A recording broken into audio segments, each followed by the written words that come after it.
Hi, this is the Unwilling Pawn. I'm continuing with my 9/11 conspiracy theory series, and the sub-series that I'm on is the war in Afghanistan.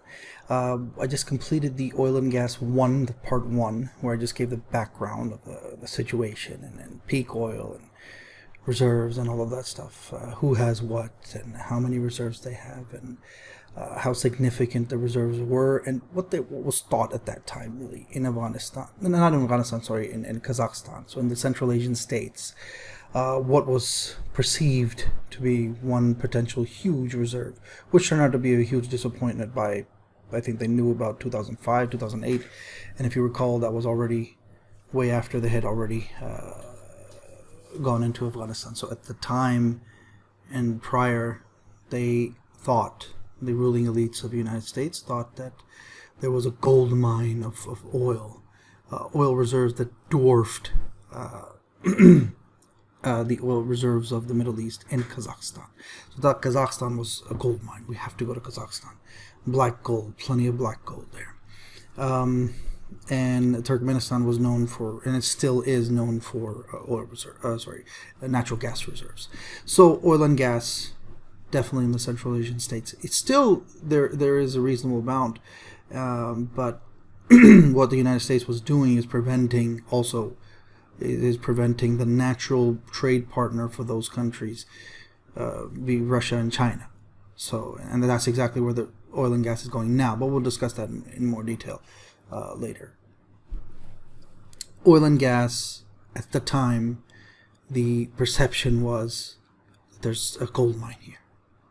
So we start with that. We'll start with the CentGas pipeline, UNOCAL, Halliburton, Chevron.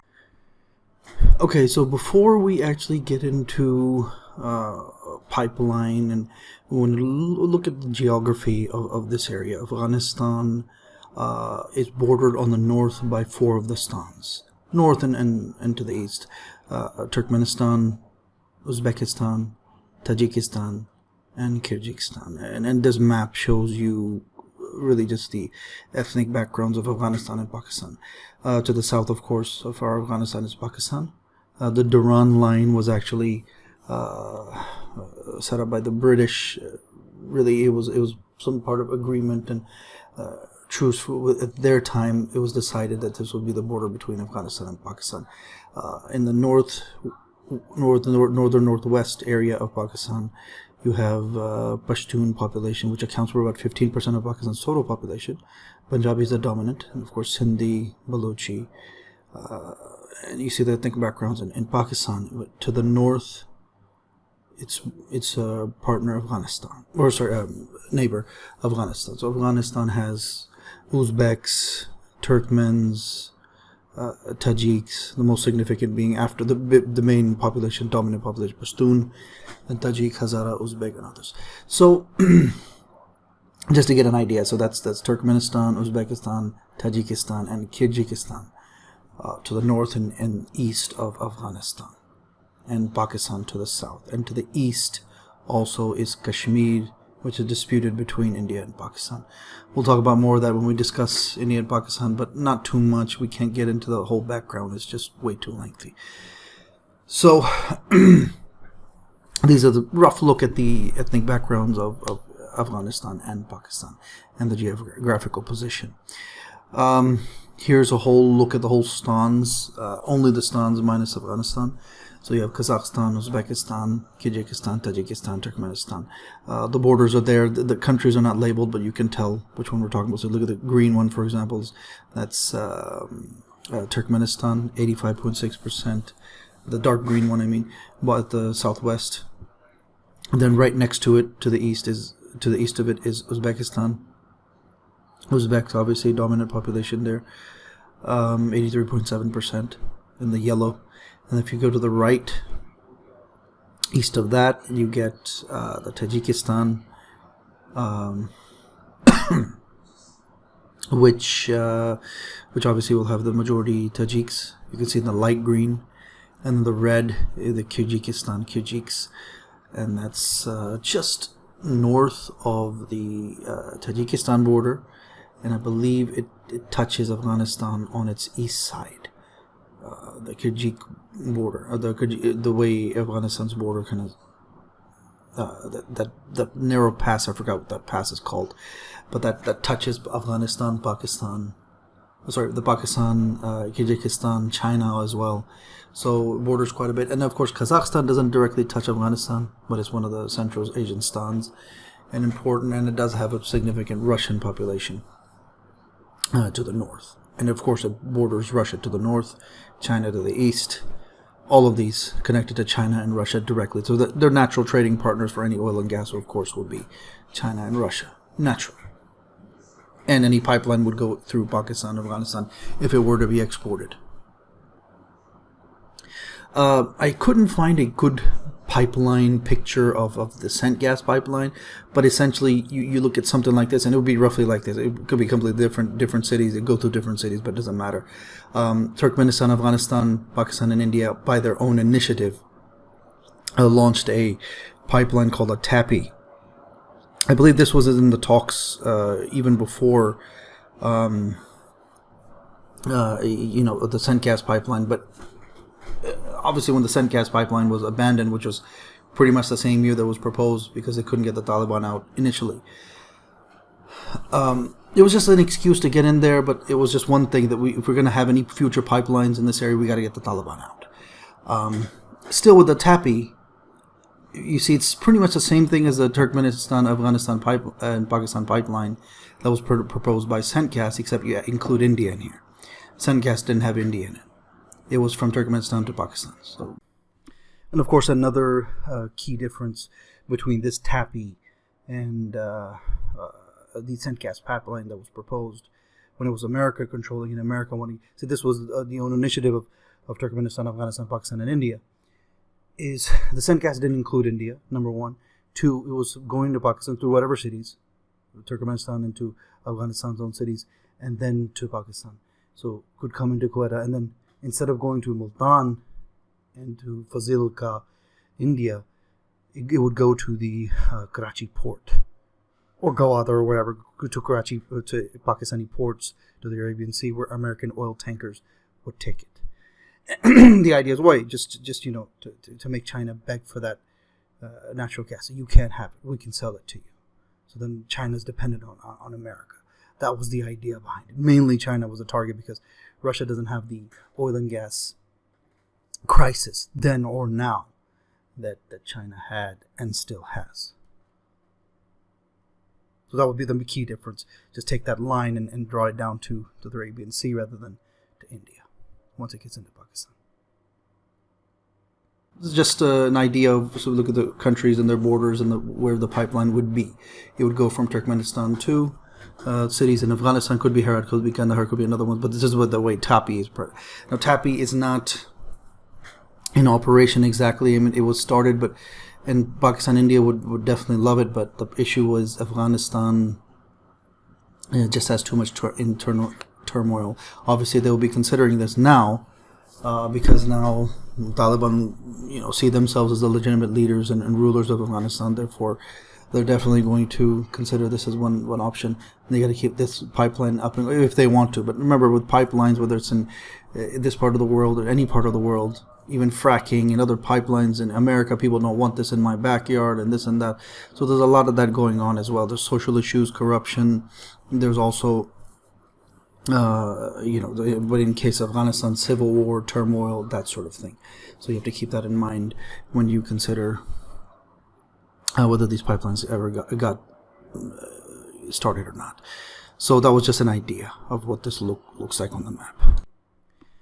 And it just goes to the disgenuineness of the American ruling elite. Telling you, if you just get the Taliban out, all of this will be... we can make all the pipelines we want. Well, the Taliban were out for quite a while. Not in complete control. And how come no pipeline was built? The TAPI was proposed. The IPI was proposed. I'll mention the IPI later. But, multiple pipelines were proposed. Nothing ever happened. Because there are other issues involved. It's not just Afghanistan. It's India-Pakistan rivalry, as I mentioned. Iran versus Pakistan, Iran versus India. They all have their own issues. They all have their own reasons why they don't want a pipeline. They're not one big happy family that they'll have a pipeline going to multiple countries. It's easy to propose that on a map and draw it. It's a whole different thing to actually do it. You're talking about going through different countries. It's hard enough to go through one country. You have people protesting, this is not right, this is bad for the environment, this and that. Now you're talking about going through multiple countries. You just add multitudes of issues, as if removing the Taliban would fix all the issues and make you get all the pipelines you want.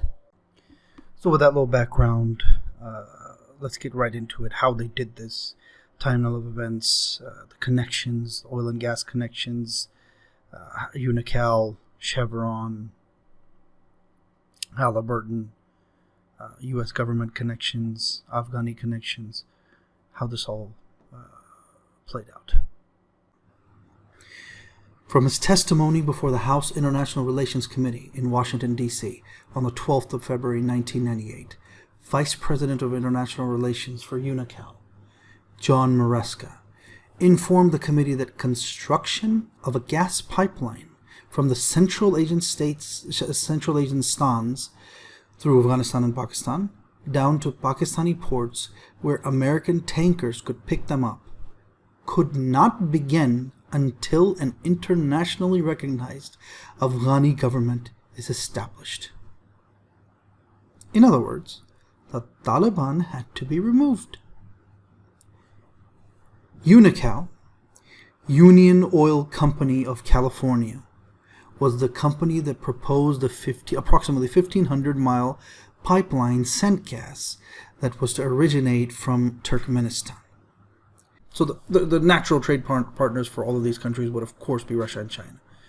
But the United States wanted to exert the influence here, and using Pakistan as its prime, putting pressure on Pakistan, you're with me or against me, to get Pakistan to fight its war on terror, so-called. And it's really about all this oil and gas and this gas pipeline. So obviously they knew that the gas pipeline was for real, even back in 1998.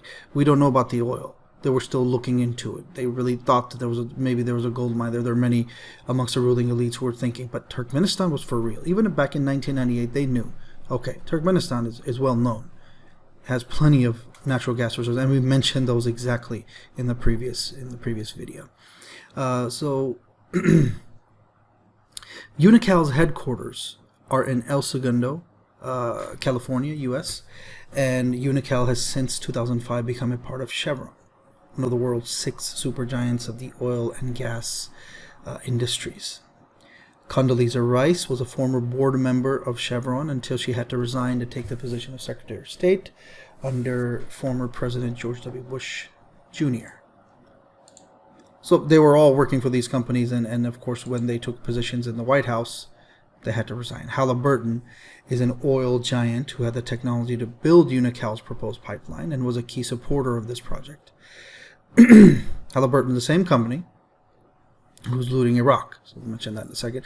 Dick Cheney was a chairman of the board and CEO of Halliburton from 1995 to 2000. Now, his influence doesn't just go away when he officially resigns, but he had to officially resign from the position when becoming Vice President of the United States of America. But his influence and connections remain, of course. He owes most of his wealth to Halliburton, the same company that later looted much oil out of Iraq and is still looting. Is it a wonder that the same company he used to run gets to loot Iraq? I mean, there are other oil companies in America. Who was the vice president of the United States of America? Got to look at those connections, of course. All of those matter, and we're going to tie this in. Timeline of events. I owe most of this to Michael Rupert. I rely heavily mostly on his 9/11 Truth and Lies video. You can check that out. I already shared the link for that. In January, now I'm going to get to some of these timeline events, and I'm going to mention them at different times during this paper, and even throughout the rest of the 9/11 series, because they are that significant. Some of them are related to my prior knowledge video. Eventually I'm going to do something like that about the exercises that were, before all of that. There's plenty here, but I'm going to try to keep it focused on the Taliban and Afghanistan, and here for this section or subsection about oil and gas. So in January 2001, the Bush administration ordered the FBI and intelligence agencies to back off investigations involving the bin Laden family, including two of Osama bin Laden's relatives, Abdullah and Omar, who were living in Falls Church, Virginia, right next to CIA headquarters in Langley. This is from the correspondent Greg Palast of BBC Newsnight, 7th November 2001 issue. As early, or session or whatever, airing, as early as February 2001, the NSA had broken Osama bin Laden's encrypted communications, which proves that the U.S. would know if he were planning an attack and when such planning began. This is according to the terrorism correspondent Richard Sale of United Press International, UPI, 13th February 2001. That's when he published it, or whatever, wherever he published this. In May 2001, the then Secretary of State Colin Powell gave $43 million to the Taliban, purportedly to assist hungry farmers whose opium crop was destroyed by the Taliban. This is from the Los Angeles Times, 22nd May 2001.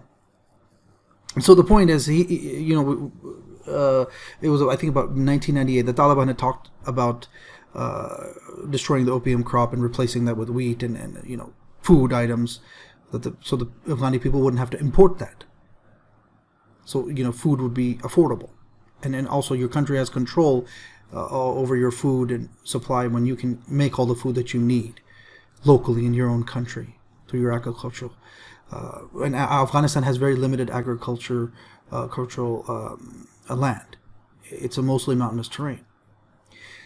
So when the Taliban was destroying these opium crop, and that was one of their promises in coming to power, and they were going to shut down this immoral drug trade and this and that, because of all the opium crop farmers who went hungry, supposedly. That's 43 million, and then you give it to the Taliban. Why did the Taliban? You already have contacts with the Northern Alliance and all those other the opium crop. Why would you give the money to the Taliban? Whatever. This is it. It's part of the timeline.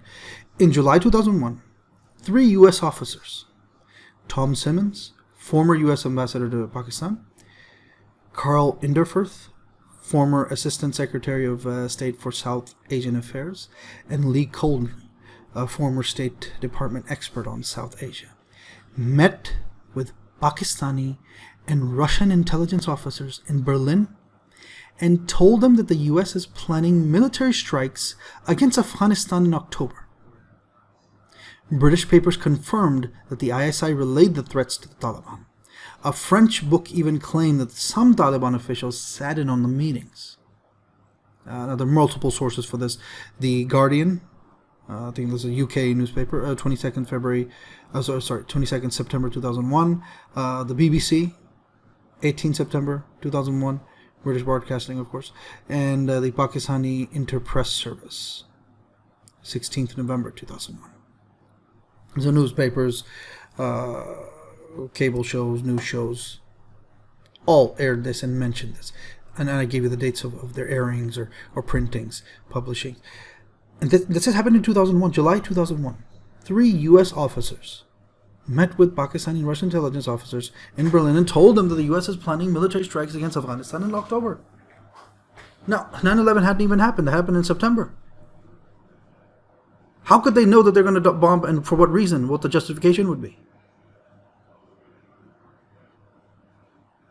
Talk about prior knowledge. Talk about pre-planned. Check the sources. Tell me they're wrong. Also in the summer of 2001, U.S. Rangers were training special troops in Kyrgyzstan. I've also heard that pronounced. While the U.S. Department of Defense official Dr. Jeffrey Starr had visited Tajikistan as early as January 2001. It's from David Lay and Felicity Lawrence of The Guardian, 26 September 2001. So the neighboring states, Uzbekistan, Kyrgyzstan, Tajikistan, these are neighboring states to Afghanistan. All of them border Afghanistan. Kazakhstan doesn't border directly. It's a little further north. Borders Russia to the north. But the point is that the neighboring states, U.S. Rangers were there, Department of Defense was there. They were training troops there. Already planning, summer 2001. Planning an invasion. For a crime that hadn't happened yet.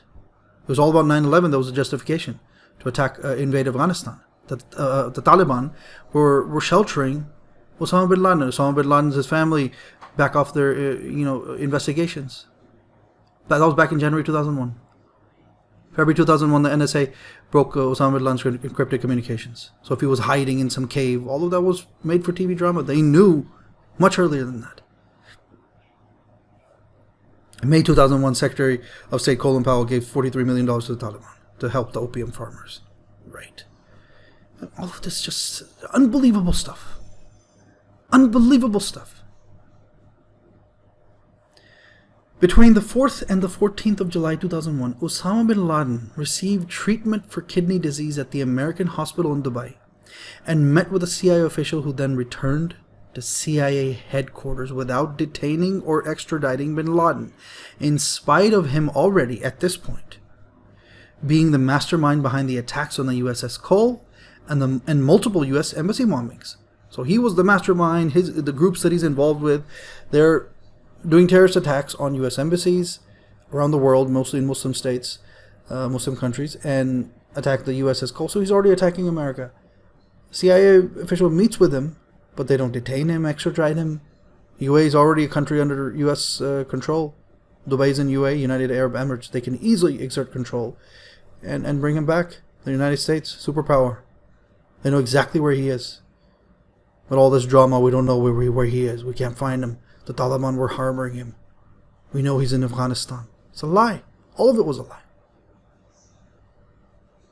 Why wasn't he detained or extradited? The source there is Le Figaro. It's a French, I believe, a newspaper. 31st October 2001. Fast forwarding to after the attacks on September 11, 2001. From a 10th October 2001 issue of the Frontier Post, a Pakistani newspaper, the then U.S. ambassador to Pakistan, Wendy Chamberlain, met with the Pakistani Minister for Petroleum and Natural Resources, basically the oil minister, Usman Aminuddin, to discuss the Turkmenistan-Afghanistan-Pakistan gas pipeline, the one called CentGas.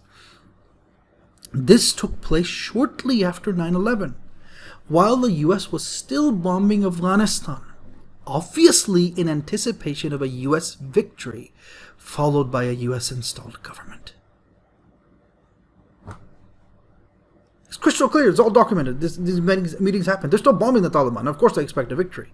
So they're already going in for one of the reasons why they went into Afghanistan is this Turkmenistan pipeline. The idea was to get all this natural gas and then make Russia, and especially China, beg for it. China was already in an oil and gas crisis. China more so. And we went to the facts, actual facts, the reserves, what they have, what Russia has, what China has, what the other countries have.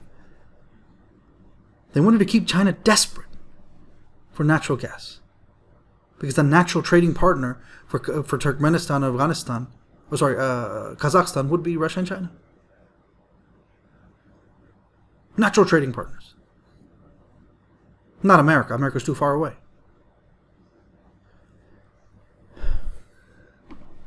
All of this was necessary. We're still discussing the oil and gas angle to all of this. There's plenty of other angles. We talked about the mineral wealth angle. We're still in the oil and gas angle. On the 4th of November 2001, a Chinese national offshore company hired Henry Kissinger to head its foreign advisory board. China was and still is desperate for oil and gas and needed to alleviate its energy crisis. Henry Kissinger, who fronts for the Rockefellers, was a consultant for UNOCAL and the whole CentGas pipeline initiative. And Henry Kissinger, I mean, you can do a whole paper on this, on who he is, everything that he's been involved with. According to the New York Times issue of 7th December 2001, Rumsfeld rejects plans to allow Mullah Omar to live in dignity. Mullah Omar, I think, was the leader of the Taliban. Taliban fighters agree to surrender Kandahar. It's according to New York Times issue in 7th of December 2001. So Rumsfeld is, I don't accept the surrender. I'm going to kill them.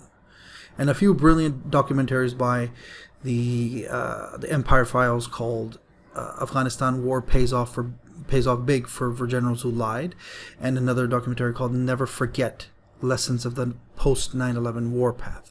Empire Files is a really, really nice channel, very honest, always there reporting, giving you a fresh angle to look at, apart from what the mainstream media gives you, the corporate media telling you nothing but lies, and Empire Files is one of those that will give you a fresh angle of truth, in my opinion. In as early as November 2001, the Taliban offered total surrender and to extradite Osama bin Laden to the U.S. The U.S. Secretary of Defense Donald Rumsfeld, President George W. Bush, and America refused on both accounts, and bin Laden escaped Afghanistan that same year. He was back in the American hospital in Dubai just earlier that year in July, receiving kidney disease treatment. And now, later in November, the Taliban's complete surrender. You to take bin Laden, we don't want him. There are many reasons. Remember, the Taliban and Osama bin Laden weren't really connected. Osama bin Laden, he claimed to be Muslim. Of course, the Taliban welcomed him in, and he was fighting. They all had the same cause. Someone that was called a Mujahideen doesn't mean he was deeply religious. Doesn't mean they agreed on all the issues, because all of this was proved later. After the Soviets left, the Mujahideen started fighting each other. So it's not like they all agreed and they're all one big happy family. No. They all had their own agendas. Osama bin Laden has his own. The Taliban had their own. They had their own histories. And of course, as long as Osama bin Laden was there to help recruit more Mujahideen to fight against the Soviets, the Taliban welcomed. But he's there to cause trouble, sell drugs, or become the drug lord and build Afghanistan's drug trafficking. Now, you see one of the things that the Taliban are doing, they're putting a lot of people into detox in Afghanistan. A lot of addicts locally of the opium crop of heroin. So the Taliban always wanted to rid their country of drugs. If the only thing you can accuse them is being ultra-right conservative. A little too idealist. So everyone has to be perfect, everyone has to be deeply religious. You can't impose that on, especially in the modern world. It's not going to work. And that's one of the reasons why their rule failed the first time. And it may fail again. Because their entire country is not as religious as them. Not as conservative as them. And that's assuming they're completely honest and sincere in what they claim that they are. But one thing is clear, they wanted to rid their country of drugs. For what reason? Good reasons, bad reasons, whatever. But they wanted to. And this goes against what Osama bin Laden and many of the Mujahideen were doing. We'll get to that in the later section when we talk about the drugs angle. We talked about the mineral wealth angle. Now we're in the oil and gas angle. We have to eventually get to the drugs angle. But the point is, these different Mujahideen, they have different reasons for being in Afghanistan. They weren't all one big happy family. It's all nonsense, all fake. Every Muslim does not sit there and sip tea with Osama bin Laden. They don't even know who Osama bin Laden was until CNN showed them. That's the on-the-ground reality. Not the lies you've been fed from the mainstream media. So they're handing up Osama bin Laden. Yes, take him, man. We don't want him. We don't want war with the United States. We just got done with the Soviet war. I thought we were friends. That was their attitude, and they're ready to surrender completely. Take bin Laden. We don't want him. On the 22nd of December 2001, the U.S. installed Hamid Karzai. We're getting the timeline. We're skipping over a lot of things, a lot of discussion, but Kissinger meets them Chinese national offshore company in November, December, and then Rumsfeld rejects the plans, Taliban surrender in 7th December 2001. So shortly thereafter, 22nd December 2001, the U.S. has basically completely defeated the Taliban. They're in retreat, going back into the whatever mountains and wherever they can retreat. The U.S. installed Hamid Karzai as the Prime Minister of Afghanistan's post-9/11 government, interim president really. Hamid Karzai was an unofficial consultant for UNOCAL, We're going to justify that statement a little bit later in this section, in this video. He got his master's degree from Himachal Pradesh University in India, and his bachelor's in all education prior from Kabul. Karzai was known to be modern and liberal in his views. And he was definitely he fancied himself a uniter for Afghanistan. So he had his own intentions. America had his own intentions, but he was willing to be America's puppet to achieve what he wanted to achieve for his country. That's Karzai in a nutshell. We'll discuss about him a little further down, but now we're talking about how he came to power and what his links to oil and gas are, especially this pipeline, this CentGas. On the 31st of December 2001, the then President George W. Bush appointed former official Hamid Karzai, I'm claiming, was unofficial. We'll justify that in a second. For official UNOCAL employee and consultant Zalmay Khalilzad, another modern Afghani, as special envoy to Afghanistan. We'll examine the link between these two in just a second. Hamid Karzai and CentGas. There's a great article from Akashma on News Online called The Oil Connection to Afghanistan, Condoleeza Rice and Hamid Karzai, that discusses the connections between Hamid Karzai, UNOCAL, Chevron, and Condoleeza Rice. And I've given the link in the blog, of course. The original claim of Karzai's connections to UNOCAL came from a 6 December 2001 issue of the French newspaper Le Monde. Remember, at this point, Hamid Karzai has not been appointed as the interim president. It came from a 6 December 2001 issue of the French newspaper Le Monde, obviously before Karzai took the reins of Afghanistan. While UNOCAL denies a connection between Karzai and its company, UNOCAL's manager for public relations, Barry Lane, did state that Zalmay Khalilzad, and the same guy we mentioned just a moment ago, the special envoy to Afghanistan, appointed by George W. Bush himself. Zalmay Khalilzad, an Afghani American and the former United States ambassador to the United Nations. So he was at one point an ambassador from the United States to the United Nations. Was a UNOCAL consultant in the mid-1990s. In the late 90s, Karzai worked with Khalilzad on the CentGas pipeline. Officially, it was Khalilzad who was the UNOCAL consultant, which allows UNOCAL to claim that there are no records of Hamid Karzai ever working as a consultant or employee, which they did. Of course, it was Khalilzad who was appointed as special envoy to Afghanistan only 9 days after Hamid Karzai was selected as the interim president of Afghanistan. The relationship goes deeper than that, according to a 29th May 2005 article in the New Yorker.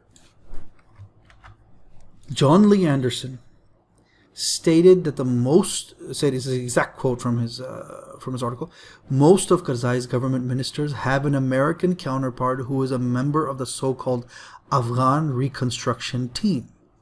Virtually every Afghani I spoke to was troubled by Karzai's close relationship with Khalilzad. He has known Karzai for many years because of his work as a foreign policy analyst and in Afghan exile circles. Remember, Karzai, maybe I mentioned this before, maybe not, Karzai was one of those refugees who had to leave as a child, who had to leave Afghanistan during the Soviet war, and he was living in Quetta, Pakistan. He was one of those who either went to Peshawar or Quetta, two cities in Pakistan, two different provinces. Quetta is in Balochistan, and Peshawar is in the northern frontier provinces, the Pakhtun country. KPK is what it's called now, Khyber Pakhtunkhwa. So they're all in Afghan exile circles. They all knew each other very well. John Anderson also saw for himself their warm relationship on more than one occasion. Policies were decided by the Afghan reconstruction team and carried out by Karzai in Afghanistan. Speeches were written by the U.S. counterparts, and the words echoed in the Afghani leaders' speeches.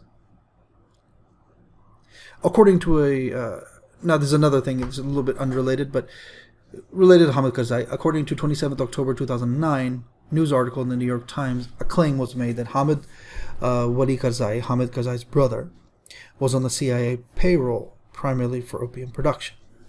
Karzai was whispered to also be on the CIA's payroll, but whether it is true or not, what is clear is that he was fully supported by the US government, at least until he became too pro-Afghani. And during his re-election in 2004, all of the American bigwigs came to congratulate him, including Dick Cheney. Hamid Karzai's connections with the American oil and gas interest in Central Asia had a lot to do with why he was installed as a leader of Afghanistan, as America's puppet, with Afghani counterparts all in D.C. As for the Taliban, while they did see Hamid Karzai as someone who wants the best for Afghanistan, they did not trust him because of his Western links and, of course, his liberal modern views. This is the main reason he was not able to achieve the Afghani unification he dreamed of. Central Asian resources. Who is benefiting? Central Asia is comprised of Afghanistan, Uzbekistan, Kyrgyzstan, Turkmenistan, and Kazakhstan. As discussed before from the stats about the known reserves compared with production for both oil and gas, Turkmenistan accounts for most of the region's natural gas reserves, and Kazakhstan for the petroleum reserves. We'll discuss later that according to the strategies of the super genius Western advisor Zbigniew Brzezinski, it was thought that the oil and gas reserves of the Central Asian stans would dwarf those in the Middle East. Kazakhstan's oil reserves have turned out to be a huge disappointment, but that doesn't mean there's no oil there. In terms of valuable resources, Afghanistan is known for mineral wealth and opium, Kazakhstan for its oil, and Turkmenistan for its natural gas. Now, the CentGas pipeline failed, but there is a current, or I should say stalled, plan that I mentioned before, the Turkmenistan, Afghanistan, Pakistan, India pipeline, the TAPI pipeline, that the four countries have jointly initiated. But the point is that, it hasn't gone through. It's stalled because there's too much instability in the region, particularly in Afghanistan, so the project is stalled. So I've given a link here to the proposed gas pipeline, and another one actually called IPI. Iran is also, as I mentioned, shown in the first oil and gas video. Iran has even more natural gas than Turkmenistan. So the Iran, Pakistan, and India pipeline proposed, but again, too much instability, too many problems between the countries. So these pipelines, there's just too much social drama, too much hostility between countries, all those kind of rivalry between India and Pakistan, many other factors. These pipelines are highly unlikely. So who's benefiting? We talked about it earlier. Who's benefiting from the oil and gas of the Central Asian states? The natural answer: China and Russia, and actually Turkey as well. But China and Russia, the natural trading partners for oil and gas for these Central Asian states, which is exactly opposite of what America wanted. Total failure. And due to America's thug-like strategy, I'm going to call it, in the Central Asian stans, most of its initiatives have failed miserably, allowing China, Russia, and Turkey to gain from the oil and gas of Central Asia. This is well-known knowledge, but I mentioned one source according to ADI Analytics, an oil and gas, energy, and chemicals company, and I gave you a link here in the blog, a regional spotlight, oil and gas in Central Asia. And we have already discussed who will benefit most from Afghanistan's mineral wealth. China, of course. I'm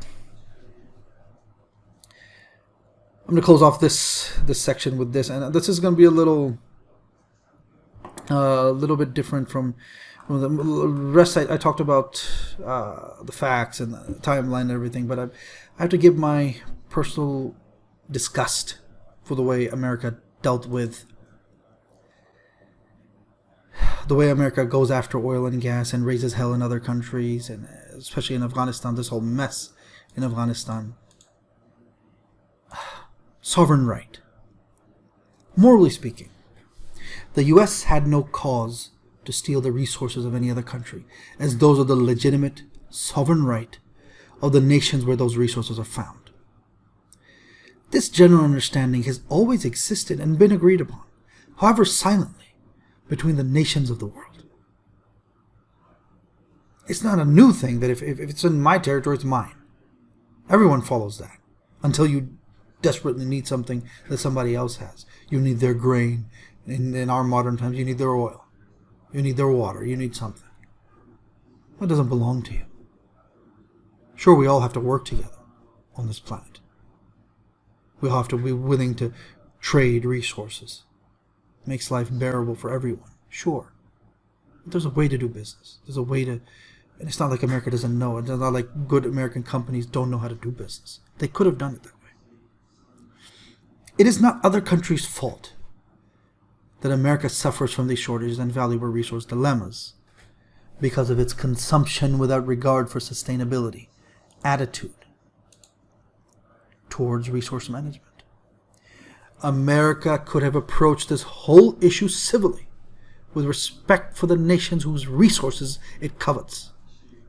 America poses a very sophisticated, highly educated, modern, pro-business superpower, but it has proved itself to be a disrespectful, reckless, desperate, cruel, and sadistic crumbling empire.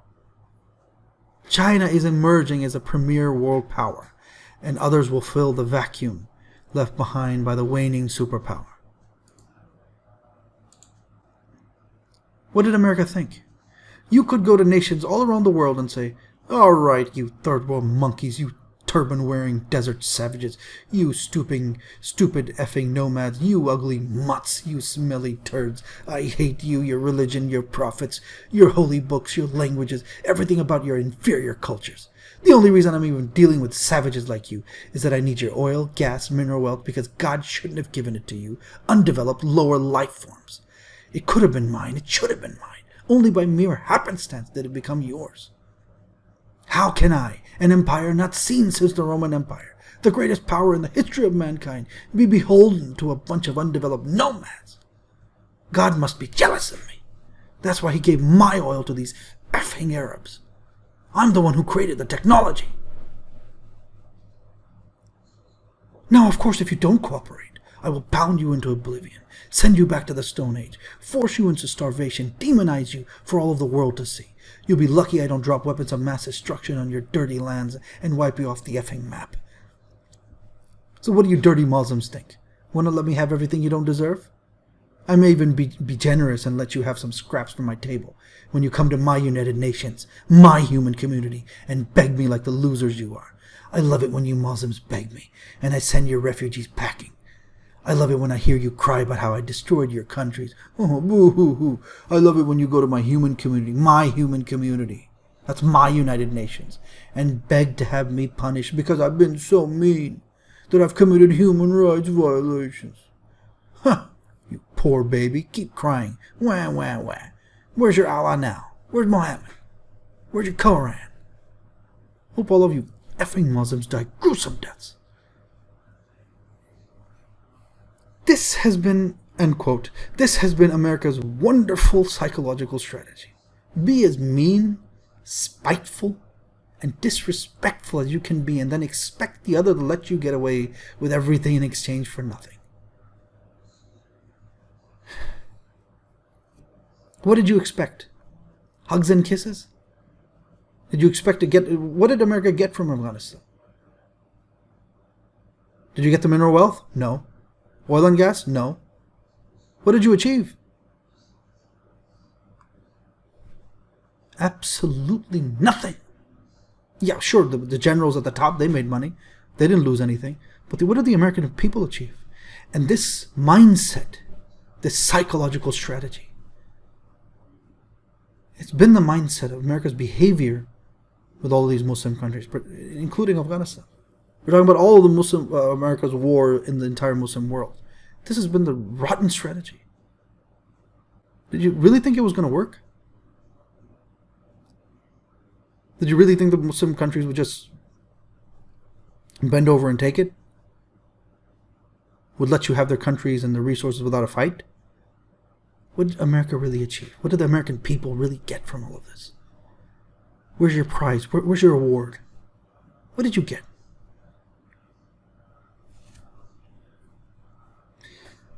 Now, are Americans and Westerners really puzzled as to why their strategies completely failed in the Muslim world?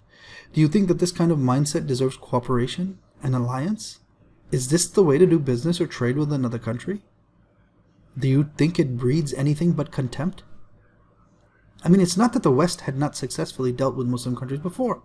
Business deals, politics, whatever. In a mutually beneficial arrangement. So of course they knew how.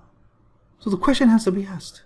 When you know how to deal with the people successfully, why would you go against that wisdom and ensure that you will be met with nothing but endless resistance, anger, and hostility? Did you even care if your strategies would actually would be successful? Or were you just trying to be as cruel and sadistic as possible, hoping that your enemy would notice how much you hate him? If that's the case, believe me, they noticed. They are well aware of how you feel about them, and it will be remembered for centuries to come. What did the world get? What did Americans get? What did the West get from behaving this way with the Muslim world? With Afghanistan? What did America achieve? What did the American people get? Nothing. Nothing but blood and tears.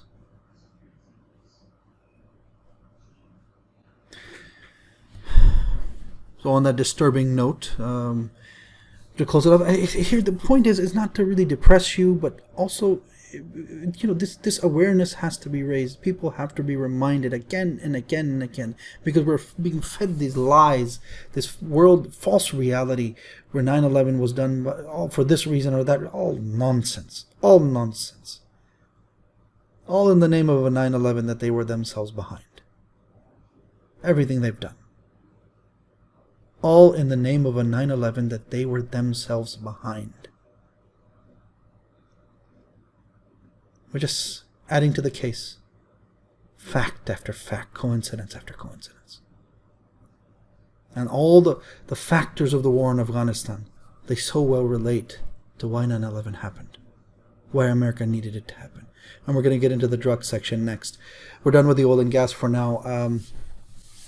That's really all for this video. We get into drugs, all huge drugs. The opium crop. Afghanistan's the biggest opium producer and heroin exporter in the entire world. Wasn't before United States when Osama bin Laden got there. So we're going to get into all of that in the next section, in the next video. Thanks for watching. This is the unwilling pawn. Spread the awareness. Spread the awareness. Mankind so desperately needs to know how they're being manipulated into war after war, all in the name of a 9/11 that these people were themselves behind, that they profited off of. But you and I, we got nothing. Nothing but blood and tears. Spread the awareness. Like, share, subscribe. Thanks for watching. This is the Unwilling Pawn, signing off.